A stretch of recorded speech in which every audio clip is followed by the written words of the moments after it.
Hai guys, balik lagi sama aku di sini. Fancy botak bisa merapat. Karena di video kali ini kita akan membahas cerita sampingan One Punch Man. Ini adalah cerita tambahan yang dibuat oleh Yusuke Murata dan diselipkan di beberapa chapter manga si botak. Meski ini cuma cerita tambahan aja, tapi alur ceritanya dibuat nyambung juga guys sama manga seriesnya. Lebih tepatnya, kita akan mereview manga One Punch Man Extra 24 dan 25 yang bersumber dari forum Reddit atau website Chuberimoy. Buat kalian yang berharap cerita ini diangkat jadi anime, sepertinya impian itu harus dikubur dalam-dalam. Kecuali kalau Yusuke Murata bikin project baru sama manga kawan. Dan buat kamu yang ngikutin anime sama manga seriesnya, Enkun sarankan mending tetap nonton video ini aja sampai habis. Hitung-hitung jadi hiburan sesaat, sambil nunggu manga chapter terbarunya rilis. Nah, di manga Extra 24 dan 25 ini membahas tentang seekor monster yang mengurungkan niat dalam melancarkan aksi kriminal, sehingga membuat si botak juga ikutan gagal dalam melakukan aksi kepahlawanannya pula guys. Penasaran? Oke, langsung aja kita bahas. Let's go!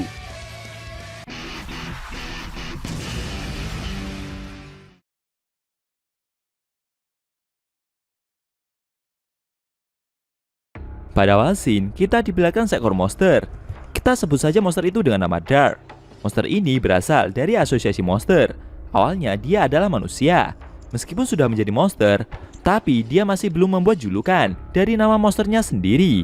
Setelah melihat kemampuan yang dia miliki, Monster Dark menilai kemampuannya sendiri dan merasa kalau level bencananya berada di level naga. Monster tersebut telah menghabiskan hari-harinya dalam kegelapan, tidak merasakan apapun kecuali ketidakpuasan. Sampai suatu hari tubuhnya tiba-tiba bermutasi dan dia memperoleh kekuatan absolut di telapak tangannya. Si monster berencana dalam beberapa tahun ke depan akan menyebarkan teror ke seluruh dunia sebagai monster terkuat dalam sejarah.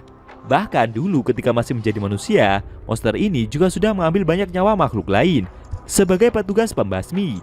Sekarang bagi si monster untuk bisa cepat membuat namanya mencuat, dia berencana untuk membunuh pahlawan kelas S. Ketika berjalan di kota, monster itu melihat suatu gedung yang terlihat ramai. Menurutnya itu adalah suatu event yang diadakan oleh pahlawan kelas S, seperti pertemuan antara penggemar dengan bintang idola mereka. Monster Dark berencana untuk menyelinap masuk sebagai salah satu penggemar dan kemudian menyerang pahlawan kelas S ketika mereka sedang lengah. Sambil berjalan maju ke arah kerumunan, si monster tertawa. Namun tiba-tiba salah satu petugas menghampirinya dari belakang dan meminta orang itu untuk berbaris pada urutan yang sudah ada. Monster Dark pun bertanya, apakah mereka ingin dia berada di barisan orang-orang ini? Karena harusnya mereka ini segera menunduk di hadapannya. Kayaknya monster newbie satu ini terlalu belagu gitu guys. Petugas event pun memberitahu jika ini adalah regulasi yang berlaku dalam event tersebut. Si monster menjawab jika itu semua tidak berguna karena dia sedang tidak ada urusan dengan para manusia biasa. Monster Dark mengancam dan menyuruh petugas tersebut untuk segera pergi. Jika tidak, dia akan menunjukkan kepada mereka semua kekuatan yang dia sembunyikan selama ini. Para penggemar yang lain yang melihat keributan tersebut segera menghampiri Monster Dark dan memintanya untuk ikut baris di depan antrean. Melihat Monster Dark yang tidak bisa diatur, salah satu penggemar memegang tangannya dan mengajaknya untuk segera berbaris. Kejadian itu membuat monster tersebut cukup terkejut. Kenapa tiba-tiba tangannya ini begitu susah untuk dia gerakan? Menurutnya, orang yang memegang tangannya ini bukanlah orang biasa. Monster Dark penasaran, apakah orang ini sebenarnya berprofesi sebagai pahlawan juga? Orang-orang yang berada di sekitar juga meminta si monster untuk segera berbaris. Mereka salah sangka. Mereka menduga jika mungkin orang ini merasa gugup, karena ini adalah pertama kalinya mendatangi acara fans dari Darkshan Sensei. Melihat hal itu, sontak saja orang-orang tersebut pun malah semakin mengerumuni si monster dan memaksanya untuk segera berbaris ke dalam urutan.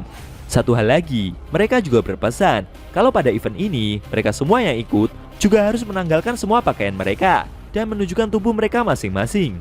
Sontak saja semua pakaian yang orang-orang itu kenakan akhirnya dilepas. Dan di luar dugaan, ternyata ini adalah event jumpa fans dari Super Alloy Darkshan, di mana para pesertanya harus melepaskan semua baju mereka demi untuk menunjukkan tubuh-tubuh kekar yang selama ini mereka sembunyikan. Menurut informasi juga, seluruh anggota fans dari Darkshan ini memiliki kemampuan fisik yang berada di atas rata-rata pahlawan pro pada umumnya. Bahkan, orang-orang yang mendaftarkan diri sebagai fans Darkshan ini mendapatkan tugas juga dari asosiasi sebagai pasukan pendukung jika dibutuhkan dalam keadaan darurat. Semua orang dari anggota fans yang hadir memiliki tubuh yang kekar dan besar, membuat Monster Dark kelihatan kecil sendiri guys. Ketika event dimulai, para anggota fans itu menyodorkan Monster Dark untuk maju terlebih dahulu. Mereka memberitahu jika Dark Sensei akan membuatkan mereka bentuk kepala hewan dari seni penggorengan. Kejadian itu membuat Monster Dark jadi merasa gugup. Sambil merasa bingung, Monster Dark pun meminta untuk dibuatkan kelinci. Lalu dengan cepat, Dark Sense segera meramas alat penggorengan dan membentuknya menjadi kelinci, dan kemudian menyerahkannya sebagai cindera mata. Monster Dark yang menerima hadiah itu hanya diam. Beberapa saat ketika event tersebut berakhir, si monster segera memakai pakaiannya dan bergegas untuk pulang. Ketika di jalan, si botak kebetulan berpapasan dengan monster itu. Dia merasa jika orang tersebut terlihat sedikit pucat. Konon setelah mengalami momen aneh tersebut, Monster Dark memilih untuk menjalani kehidupannya dengan tenang. Kayaknya monster satu ini nyalinya udah dibuat ciut duluan ya guys, sama event dari Dark Sense tadi. Makanya dia langsung insaf dan membuat si botak jadi nggak bisa ngelakuin aksi kepahlawanannya. Scene berpindah. Kali ini kembali ke 1,5 tahun yang lalu, tepatnya ketika Saitama yang sedang melakukan latihan kerasnya. Seusai menjalani push up sebanyak 100 kali, Saitama memilih pulang dan segera mandi. Ketika keramas, Saitama merasa heran. Kenapa setiap keramas, rambutnya ini selalu banyak yang rontok? Menurutnya, kejadian ini semakin sering terjadi, khususnya beberapa hari terakhir. Momen ini tuh terjadi guys, ketika kekuatan terpendam Saitama mulai bangkit. Semakin menggaruk rambutnya ketika mandi, Saitama merasa jika kulit kepalanya semakin menonjol dari biasanya. Dia merasa penasaran dengan apa yang terjadi pada belakang kepalanya. Sayangnya saat itu, Saitama hanya memiliki satu cermin saja. Dia pun mencoba melakukan hal konyol dengan membelakangi cermin, lalu menoleh dengan cepat, seperti mendahului cermin agar bisa melihat belakang kepalanya. Hal tersebut dia lakukan 3, 4, 5 kali, bahkan sampai lebih. Saitama terus mempercepat gerakannya dalam menoleh agar bisa melihat kondisi dari belakang kepalanya. Kejadian itu terus dia lakukan dan membuat beberapa helai rambutnya jadi ikutan rontok juga. Tidak ada yang tahu apakah hal tersebut benar atau tidak. Namun konon pada saat itu, Saitama memang melihat bagian belakang dari kepalanya. Dan akhirnya cerita manga One Punch Man Extra 24 dan 25 telah usai.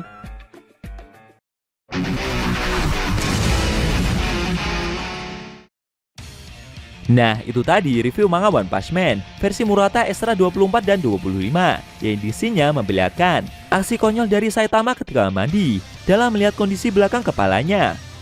Ternyata baik sebelum maupun sesudah mengalami kebotakan, Saitama memang memiliki sifat konyol dari lahir ya guys. Bagaimana menurut kamu? Jangan lupa tinggalkan komentar kalian ya. Kalau mau nonton review extra chapter selanjutnya, bisa klik link di deskripsi. Linknya udah mimin taruh di sana kok. Buat kalian yang menonton review manga One Punch Man secara maraton, baik itu versi manga One atau Yusuke Murata, linknya ada di deskripsi juga ya guys. Oke, tekan like kalau suka sama video ini dan dislike kalau nggak suka. Jika ada kata-kata dari Enku yang kurang pas, Enku mohon maaf. Dan sampai bertemu di video review ekstra manga One Punch Man versi Murata selanjutnya.